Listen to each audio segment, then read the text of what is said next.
창밖으로 따스한 햇살이 들어왔다. 늦봄의 바람이 살며시 커튼을 흔들었고 벚꽃잎이 창가에 내려앉았다. 병실은 고요했다. 기계에서 일정한 리듬의 소리가 들렸고 창백한 얼굴에 이정연이 희미한 미소를 지으며 창밖을 바라보았다. 여보, 오늘 날씨 참 좋다. 침대 곁에 앉아있던 당신우는 아내의 손을 꼭 잡은 채 부드럽게 웃었다.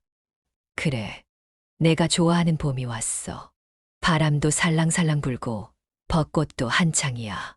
정연은 힘겹게 고개를 돌려 남편을 바라보았다. 예전 같았으면 손을 잡고 함께 거리를 걸으며 꽃을 감상했을 텐데. 이제는 창밖을 바라보는 것조차 힘이 들었다. 작년에는 도윤이랑 같이 벚꽃 구경 갔었지. 그녀의 목소리는 나직했다. 진우는 기억을 더듬으며 미소를 지었다. 응. 도윤이가 벚꽃잎 잡겠다고 뛰어다니다가 넘어져서 울었잖아. 정연은 힘없이 웃었다. 맞아, 그때 당신이 도윤이 업고 다녔는데 무거워서 힘들다고 투덜대더니 결국 한참을 안고 있었잖아. 그럼 내 새끼가 울면 업어줘야지. 진우는 애써 밝게 말했다. 하지만 정연의 손끝이 점점 차가워지는 게 느껴졌다. 그때 병실 문이 조심스럽게 열렸다. 4살 배기 도윤이 작은 손에 그림을 꼭 쥔 채 뛰어들어왔다. 엄마, 나 그림 그렸어. 정연은 힘겹게 몸을 일으키려 했지만 신우가 재빨리 그녀의 베개를 조정하며 도와주었다. 우리 도윤이 엄마한테 보여줄래? 도윤은 자신이 그린 그림을 펼쳐 보였다. 서툴지만 정성스레 그린 그림 속에는 3사람이 손을 맞잡고 서 있었다. 커다란 해가 떠 있고 벚꽃잎이 날리고 있었다. 이거 우리 가족이네. 정연이 손을 떨며 그림을 쓰다듬었다. 도윤은 신나서 말했다. 응, 엄마, 아빠, 그리고 나, 우리 셋이 같이 공원에 가서 놀았어. 진우는 아이를 바라보며 애써 미소를 지었지만 정연은 입술을 깨물었다. 그녀의 눈에 맺힌 눈물이 금방이라도 떨어질 것 같았다. 우리 도윤이 그림을 정말 잘 그렸네. 정연은 눈물을 삼키며 아들의 머리를 쓰다듬었다. 엄마, 이제 아프지 마. 빨리 나아서 나랑 또 놀러 가야 해. 도윤이 해맑게 말했다. 진우는 가슴이 저려왔다. 하지만 정연은 조용히 아이의 볼을 쓰다듬으며 부드럽게 미소를 지었다. 응, 엄마 꼭 그럴게. 그녀는 거짓말을 했다. 자신이 곧 떠날 것을 알면서도 아이에게 희망을 주고 싶었다. 잠시 후 도윤이 피곤한 듯 신우의 품에서 꾸벅꾸벅 졸기 시작했다. 진우는 조심스럽게 아이를 침대 옆 소파에 눕혔다. 병실에는 다시 정적이 흘렀다. 정연은 조용히 남편을 바라보았다. 여보. 진우는 아내의 손을 감싸 쥐었다. 응, 나 없이도 잘 지낼 수 있지? 진우의 표정이 흔들렸다. 그런 말 하지 마. 우리 아직 같이 있을 거잖아. 정연은 슬프게 웃었다. 난 알아, 이제 얼마 남지 않았다는 거. 그런 소리 하지 말라고 했잖아. 진우의 목소리가 떨렸다.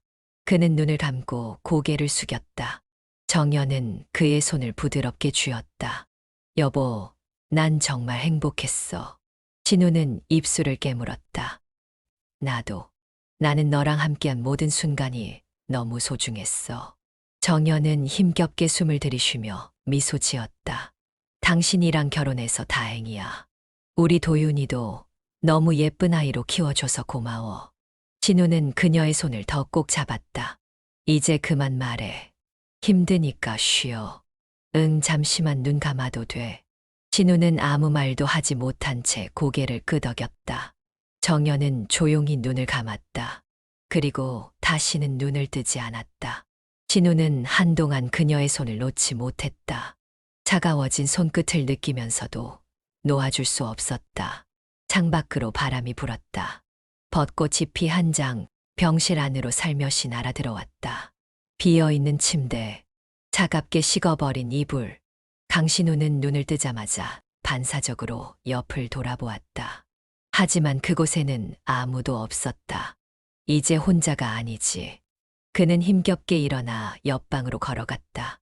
작은 방 한 구석 도윤이 웅크린 채 자고 있었다. 아이의 볼은 창백했고 눈 밑에는 짙은 그림자가 드리워져 있었다. 아가, 일어나야지.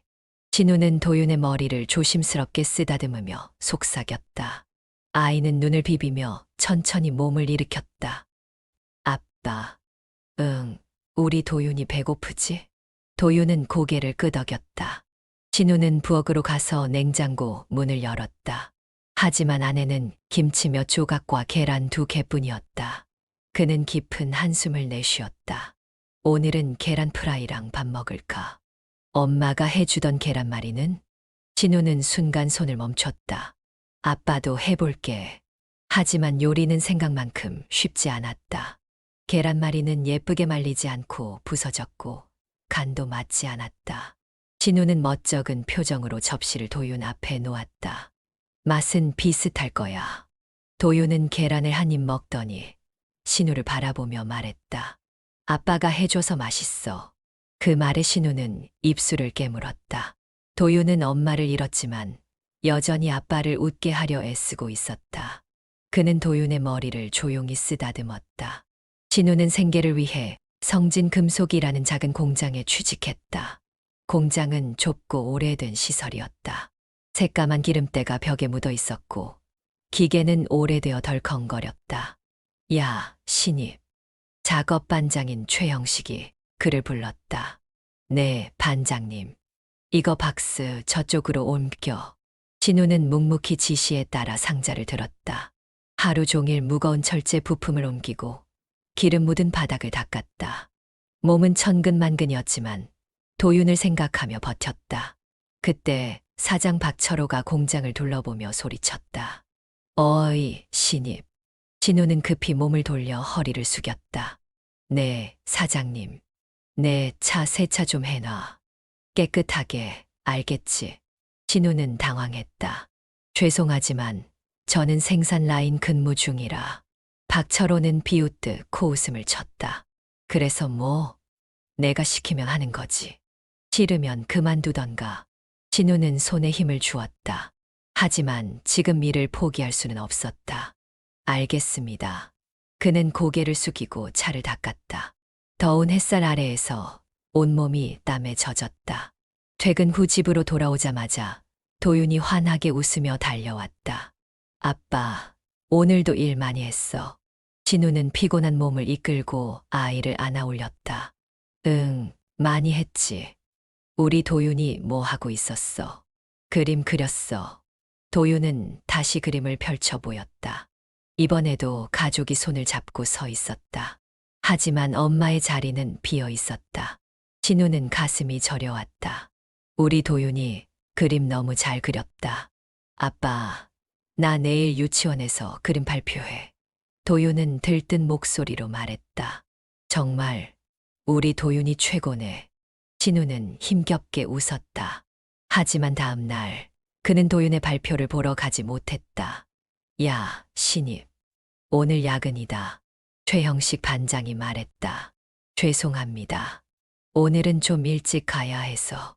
야근 안 하면 월급에서 공제야. 진우는 주먹을 꽉 쥐었다. 하지만 그는 결국 고개를 숙였다. 그날 밤 집으로 돌아왔을 때 도윤은 이미 잠들어 있었다. 진우는 아이의 작은 손을 조심스럽게 잡았다. 미안하다, 도윤아. 그는 그날 밤 처음으로 참았던 눈물을 흘렸다. 휴대전화가 요란하게 울렸다. 기계를 돌리던 신우는 깜짝 놀라 장갑을 벗고 서둘러 전화를 받았다. 화면에는 도윤 유치원이라고 떠 있었다. 네, 강신우입니다. 조화기 너머로 다급한 목소리가 들려왔다. 아버님, 도윤이가 갑자기 열이 심하게 올라서요. 지금 39도 가까이 됩니다. 진우의 심장이 철렁 내려앉았다. 네, 도윤이가요? 네, 아이가 너무 힘들어해서 바로 병원에 데려가시는 게 좋을 것 같아요.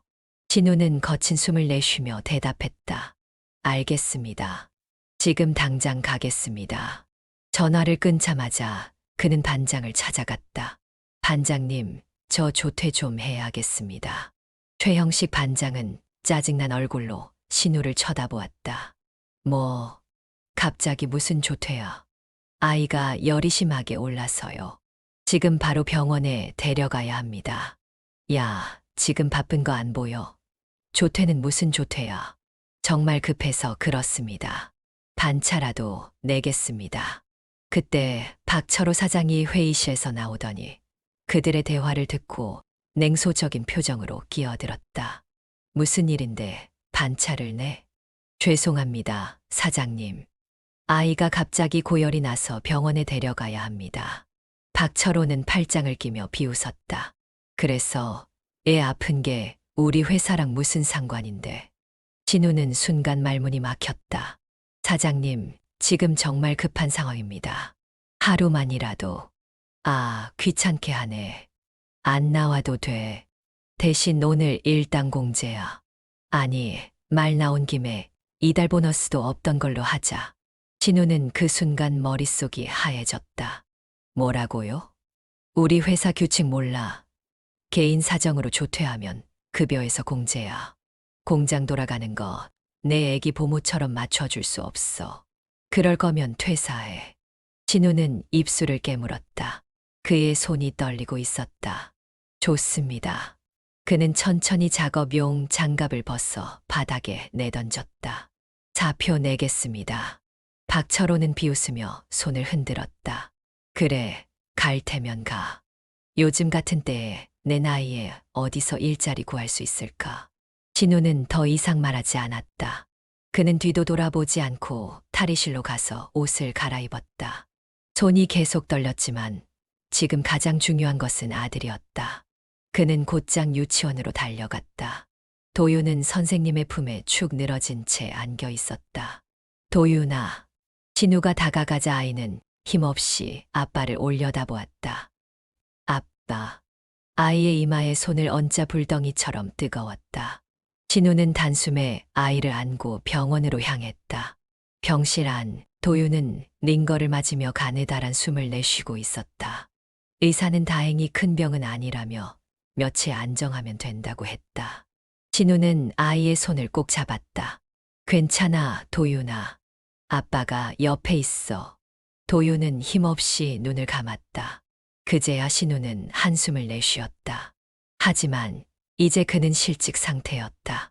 당장 생활비와 병원비는 어떻게 해야 할까? 다음 날부터 그는 이력서를 들고 여기저기 면접을 보러 다녔다. 죄송하지만 현재 충원이 다 되어서요. 경력이 짧고 나이가 애매하네요. 다른 지원자를 먼저 고려하고 있습니다. 육아 때문에 근무 시간에 지장이 생길 수도 있는 거 아닌가요? 거절의 말들이 계속해서 들려왔다. 진우는 한숨을 내쉬며 이력서를 구겨 손에 쥐었다. 그날 밤 아이를 재운 후 그는 조용히 거실에 앉았다. 앞으로 어떻게 해야 할까? 하지만 그는 결심했다. 다시 일어서야 한다. 그래야 아이를 지킬 수 있었다. 강신우는 손에 든 서류를 다시 한번 확인했다. 이력서, 자기소개서, 그리고 경력증명서까지. 이번 면접은 지난번과 달랐다. 태강산업이라는 회사는 규모도 크고 조건도 훨씬 좋았다. 꼭 합격해야 했다. 하지만 문제는 도윤이었다. 아빠, 나도 같이 가면 안 돼. 도윤이 손가락을 꼬물거리며 조심스럽게 물었다.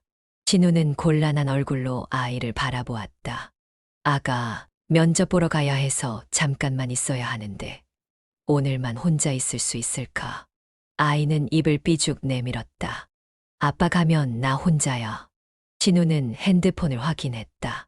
맡길 수 있는 사람들을 떠올려 봤지만 코로나 때문에 주변에서 아이를 봐주겠다는 사람이 없었다. 결국 그는 한숨을 쉬며 아이의 머리를 쓰다듬었다. 좋아. 아빠랑 같이 가자. 태강산업 면접장 앞. 넓고 깔끔한 건물이 눈앞에 펼쳐졌다. 성진금속과는 비교도 되지 않는 규모였다. 진우는 손을 꼭 쥐었다. 도윤은 그의 옆에서 연신 두리번거렸다. 와, 아빠, 여기 크다. 응, 그러네. 우리 조용히 있다가 들어가자.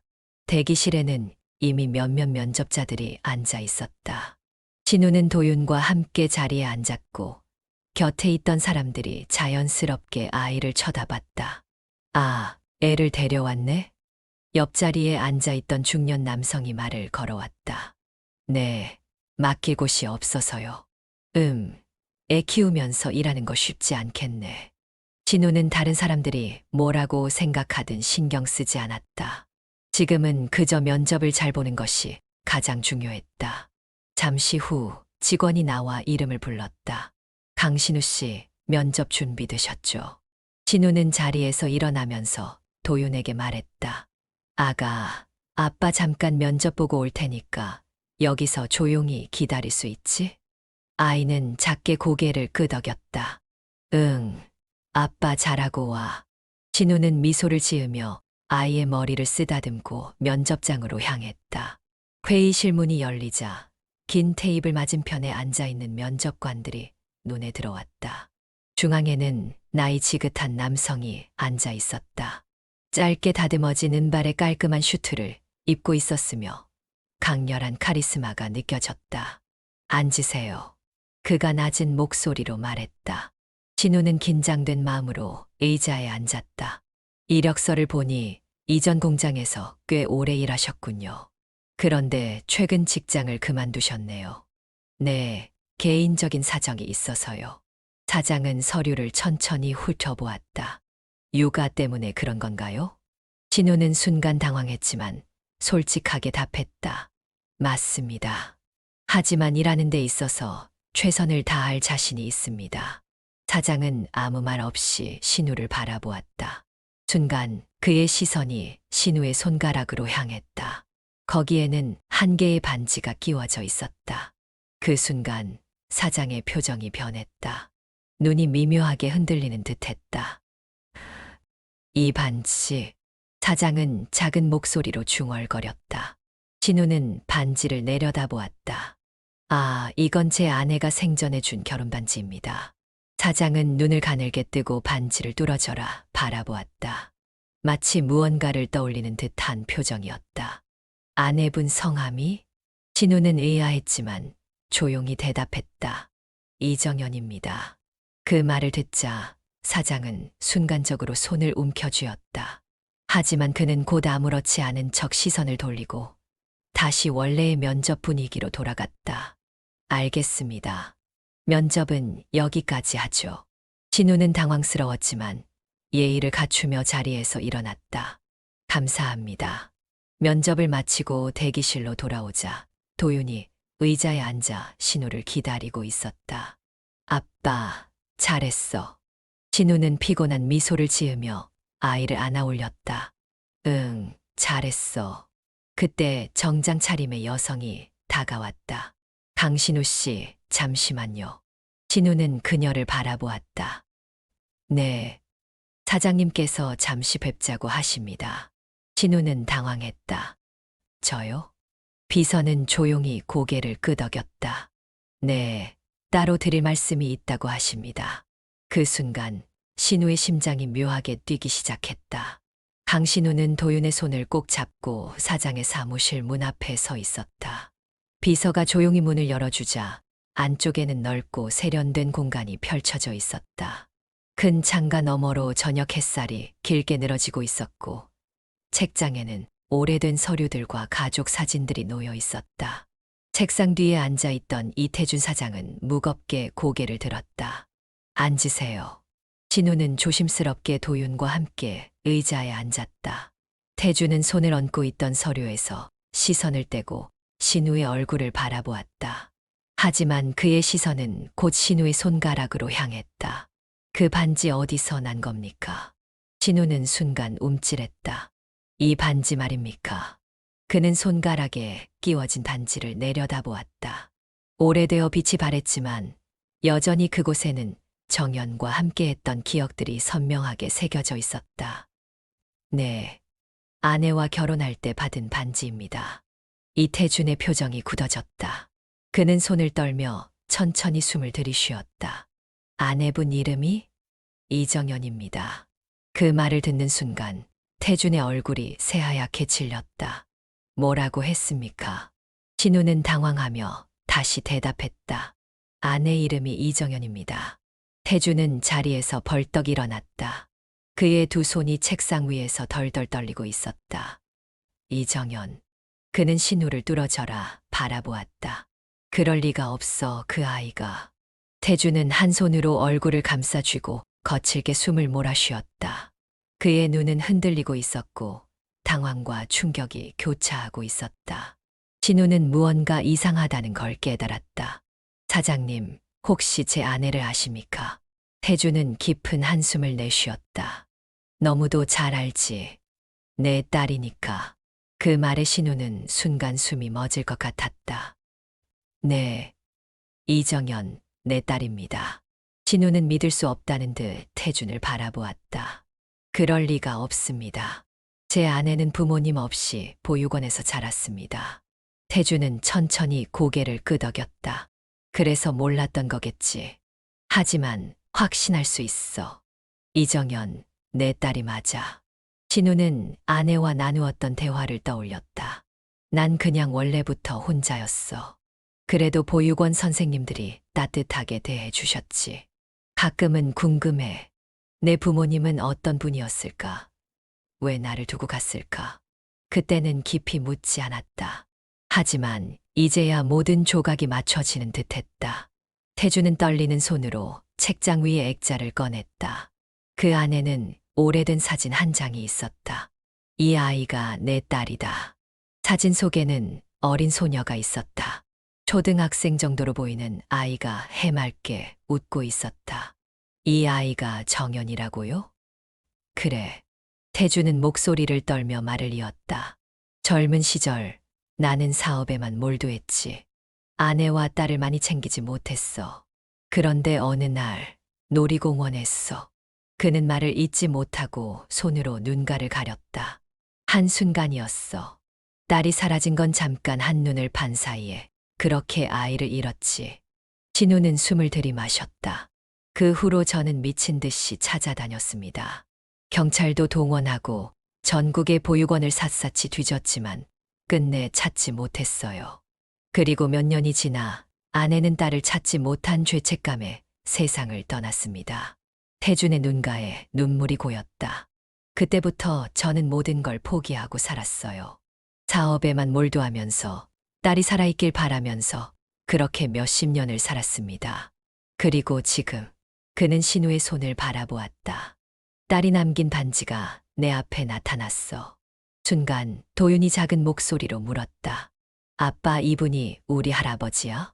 태주는 멈칫하며 도윤을 바라보았다. 아이의 얼굴에는 정연의 어린 시절 모습이 고스란히 담겨 있었다. 태주는 아이에게 다가가려고 했지만 차마 손을 뻗지 못했다. 손주구나.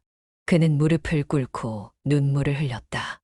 너무 늦었지만 이제라도 너희를 찾을 수 있어서 다행이야.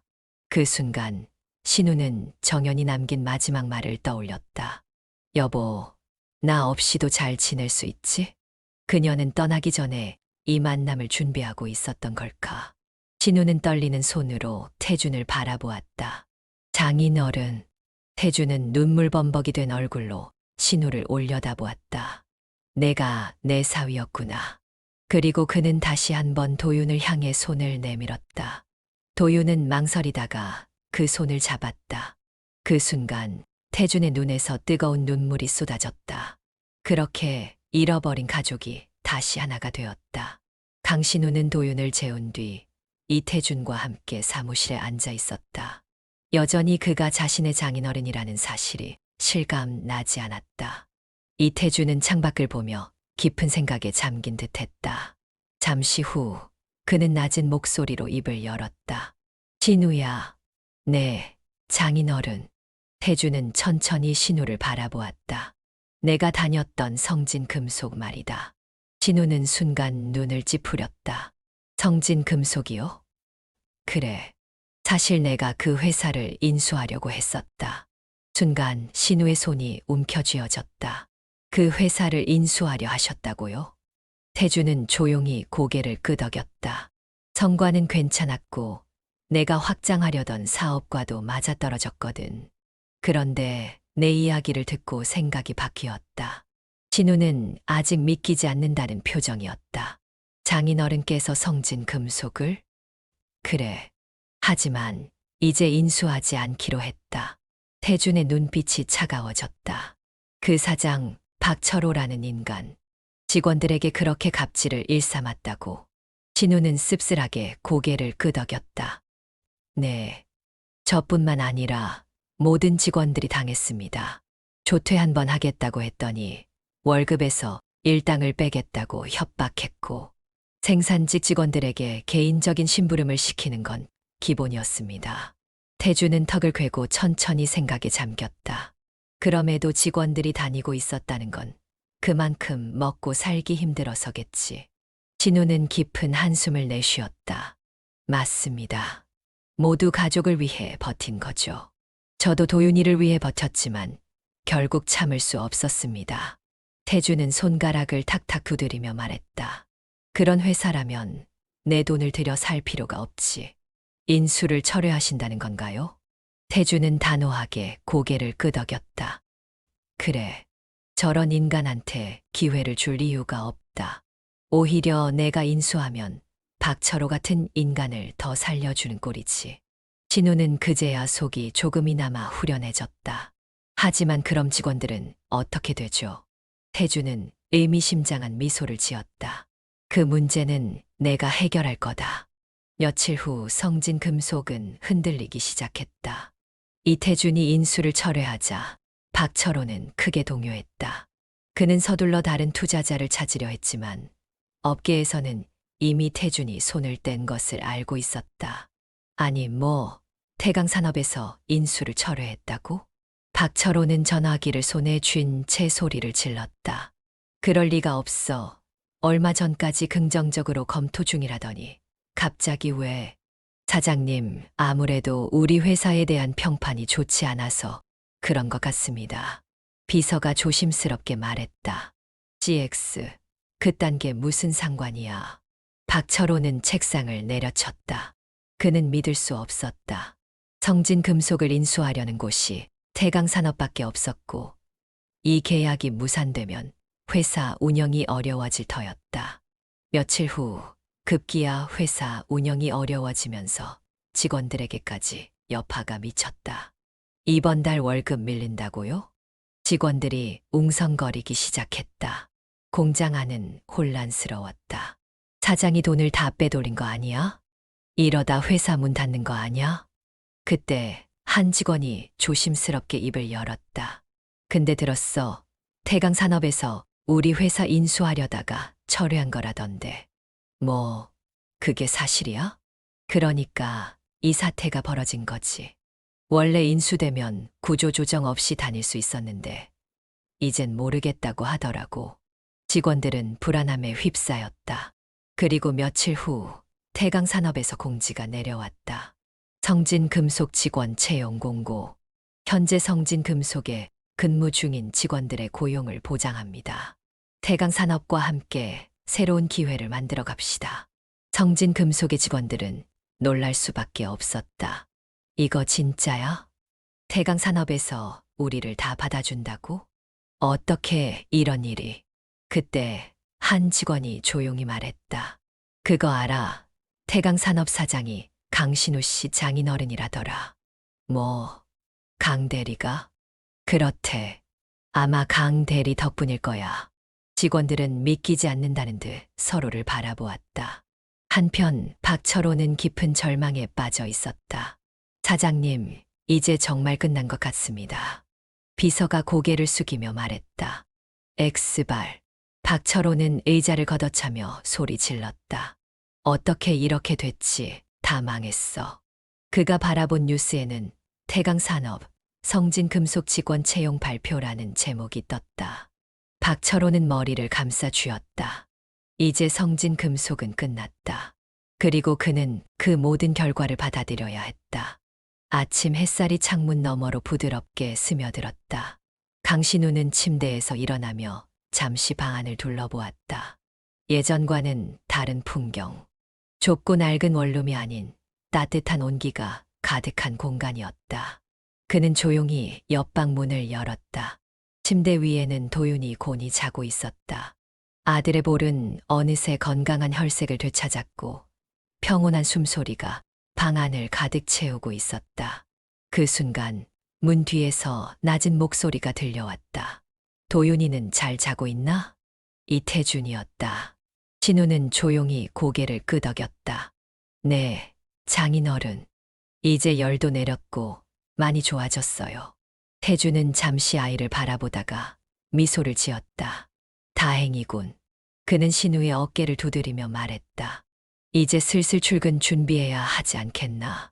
신우는 순간 정신을 차리고 시계를 확인했다. 아, 벌써 시간이 이렇게 됐네요. 얼른 준비하겠습니다. 태준은 가볍게 웃으며 주방으로 향했다. 나는 도윤이 아침 챙겨줄 테니 너는 신경 쓰지 말고 준비해라.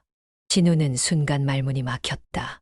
도윤을 돌보는 일이 온전히 자신의 몫이라고만 생각했는데 누군가 함께 해줄 수 있다는 사실이 어색하면서도 따뜻하게 느껴졌다. 감사합니다. 장인어른. 태준은 아무렇지도 않게 손을 흔들었다. 가족끼리 그런 말이 왜 필요해? 태강산업의 사무실은 이전과는 다른 활기가 가득했다. 책상 위에는 정돈된 서류들이 놓여 있었고 신우는 이제 막 출근한 직원들과 인사를 나누며 자리로 향했다. 그는 이제 더 이상 현장 노동자가 아니었다. 태준의 신임을 받고 관리직에서 일하게 된 것이었다. 강 대리님, 오늘 오전 회의 자료 여기 있습니다. 후배 직원이 서류를 건네주었다. 진우는 고개를 끄덕이며 서류를 받았다. 고마워요. 오늘 회의 때 같이 확인해보죠. 그는 능숙하게 자료를 정리하며 컴퓨터를 켰다. 그때 사무실 문이 열리더니 이태준이 들어왔다. 직원들이 일제히 자리에서 일어나 인사했다. 사장님, 좋은 아침입니다. 태준은 직원들을 둘러보며 고개를 끄덕였다. 좋은 아침. 다들 업무 준비 잘하고 있지? 그의 시선이 신우에게 향했다. 강 대리, 잠깐 내 방으로 오게. 진우는 빠르게 자리에서 일어나 태준을 따라갔다. 사무실에 들어서자 태준은 창가에 서서 손을 모으고 있었다. 어느새 한 달이 됐군. 진우는 조용히 고개를 끄덕였다. 네, 벌써 그렇게 됐네요. 태준은 그를 바라보며 의자에 앉았다. 요즘 일은 할 만한가? 진우는 고개를 숙이며 말했다. 아직 배워야 할 게 많지만 정말 열심히 하고 있습니다. 덕분에 좋은 기회를 주셔서 감사드립니다. 태준은 미소를 지으며 머리를 긁적였다. 나도 사실 내가 이렇게까지 잘 적응할 줄은 몰랐다. 하지만 넌 성실하고 책임감이 있어. 내가 좋은 사위를 두었군. 그 말에 신우는 순간 가슴이 뭉클했다. 장인어른. 태준은 신우를 바라보며 진지하게 말했다. 내가 정연이를 얼마나 사랑했는지 안다. 그리고 내가 우리 도윤이를 위해 얼마나 애써왔는지도. 그러니 이제는 나도 너희를 위해 힘이 되고 싶다. 진우는 말없이 고개를 끄덕였다. 그는 더 이상 혼자가 아니었다. 퇴근 후 신우는 도윤을 데리러 유치원으로 향했다. 문이 열리자마자 도윤이 반갑게 뛰어왔다. 아빠, 우리 도윤이 오늘 유치원 어땠어? 친구들이랑 그림도 그리고 선생님이 이야기해줬어. 도윤은 신나게 하루 동안 있었던 일을 이야기했다. 진우는 아들을 꼭 안아주며 따뜻하게 웃었다. 그때 문가에서 기다리고 있던 태준이 미소를 지으며 다가왔다. 할아버지도 왔다. 도윤은 두 팔을 벌리며 태준에게 안겼다. 할아버지. 태준은 아이를 꼭 안아 올리며 말했다. 오늘은 도윤이 좋아하는 고기 먹으러 가자고 했는데 어떠냐? 도윤은 환하게 웃었다. 좋아. 아빠, 우리 가자. 진우는 순간 눈시울이 붉어졌다. 얼마 전까지만 해도 그는 홀로 모든 걸 감당해야 했다. 도윤과 단둘이 버텨야 했고 끝없는 어둠 속에서 몸부림쳤다. 하지만 이제는 다르다. 그에게는 함께할 가족이 있었다. 그는 태준을 바라보며 조용히 미소 지었다. 네, 갑시다. 세 사람은 함께 걸어 나갔다. 이제 그들의 새로운 시작이 시작되고 있었다. 어두운 사무실 안에서 박철호는 깊은 한숨을 내쉬며 주먹을 꽉 쥐었다. 책상 위에는 밀린 세금 고지서와 차압 통지서가 나뒹굴고 있었다. XX, 말도 안 돼. 그는 분노에 차서 책상을 내리쳤다. 몇 달 전까지만 해도 그는 성진 금속의 사장이었다. 직원들을 마음대로 부릴 수 있었고 자신의 이익을 위해서는 무엇이든 할 수 있었다. 하지만 태강산업의 인수 철회 이후 모든 것이 무너져 내렸다. 회사는 부채에 허덕였고 급기야 직원들의 월급도 지급하지 못하는 상황이 되었다. 그는 필사적으로 투자자를 찾아 나섰지만 시장에서는 이미 성진 금속이 망해가고 있다는 소문이 퍼져 있었다. 사장님, 더 이상 방법이 없습니다. 우리 회사 신용도가 바닥이라 추가 대출도 어렵습니다. 비서가 조심스럽게 말했다. 빌어먹을. 박철호는 의자를 걷어차며 소리 질렀다.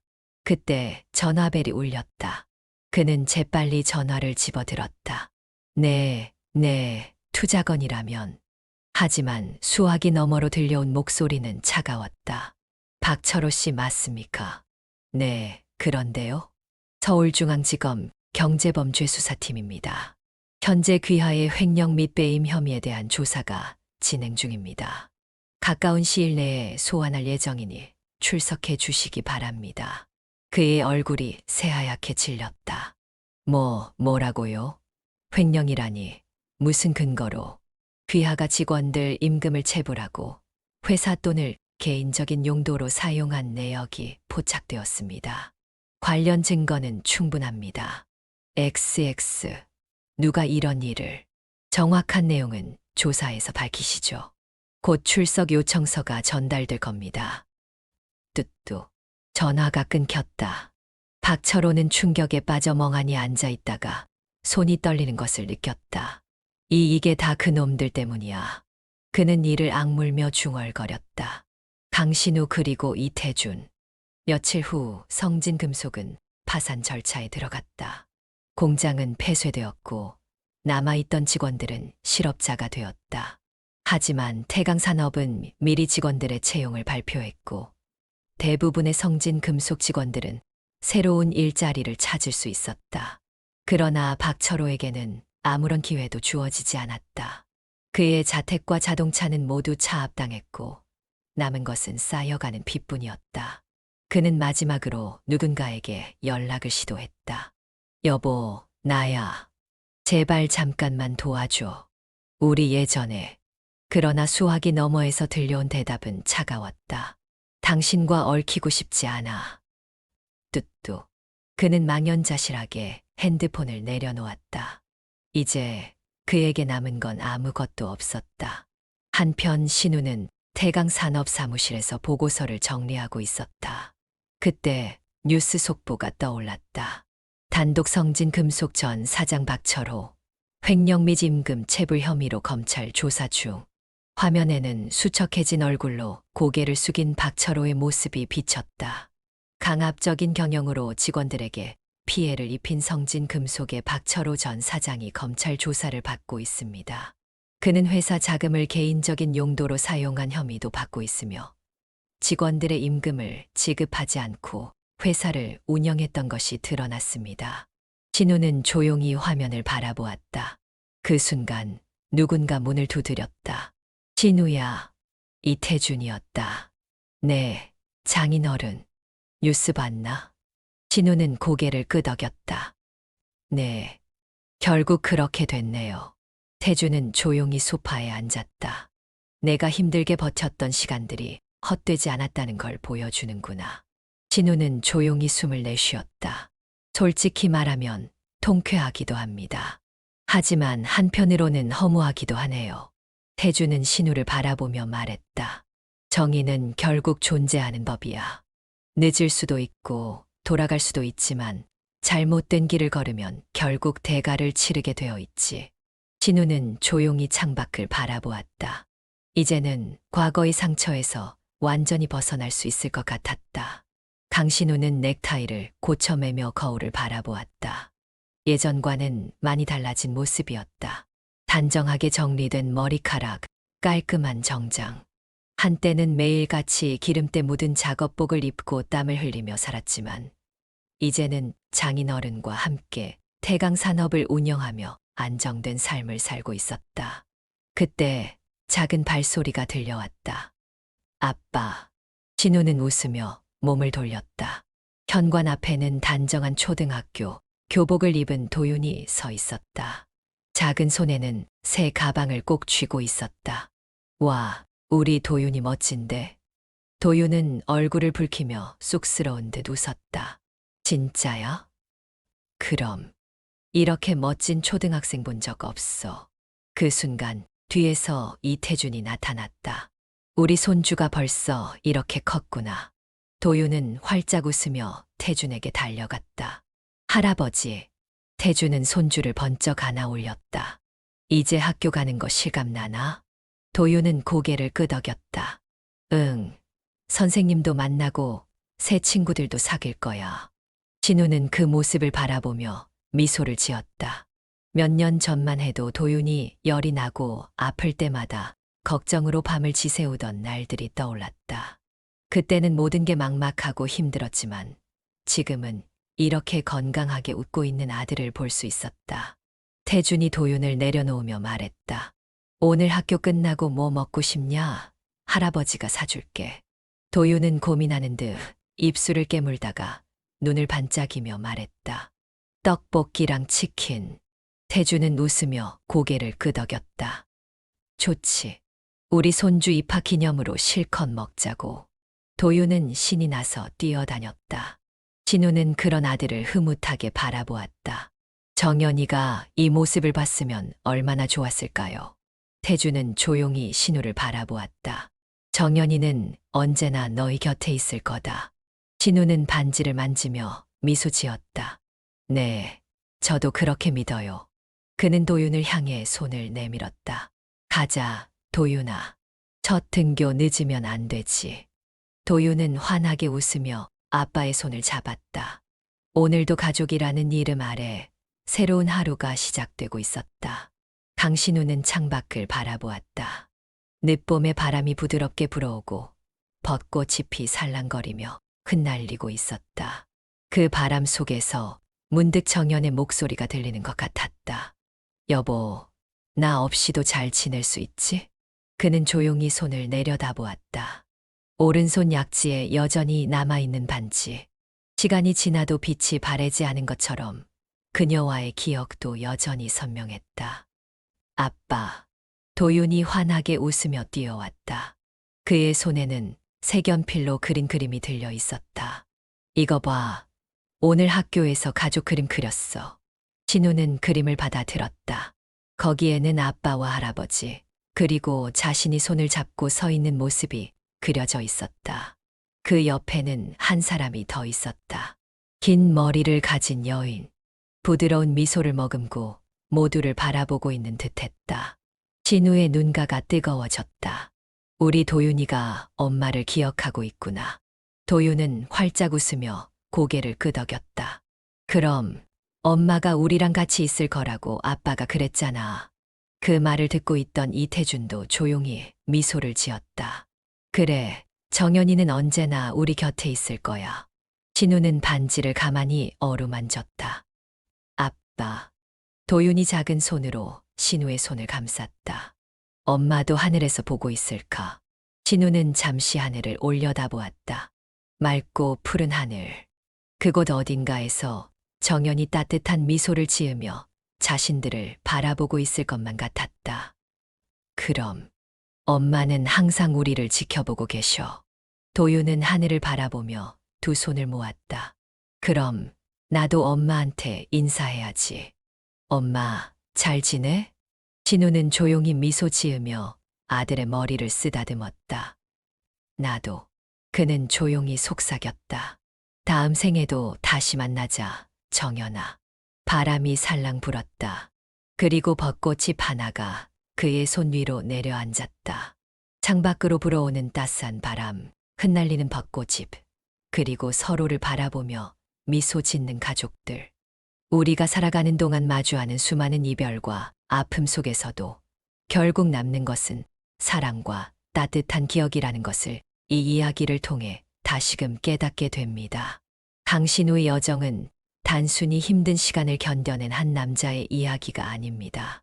그것은 절망 속에서도 희망을 찾고 상처 속에서도 다시 일어서는 용기의 이야기이며 무엇보다 사랑하는 사람을 잃은 후에도 그 사랑을 간직하며 살아가는 법을 배운 한 가족의 이야기였습니다. 어쩌면 우리 모두는 신우처럼 소중한 사람을 떠나보내고 때로는 끝이 보이지 않는 터널 속을 걸어야 할지도 모릅니다. 하지만 그 속에서도 한 걸음씩 나아가다 보면 우리 곁에 남아있는 소중한 사람들, 우리가 지켜야 할 사랑, 그리고 우리가 기억해야 할 따뜻한 순간들이 있다는 것을 알게 될 것입니다.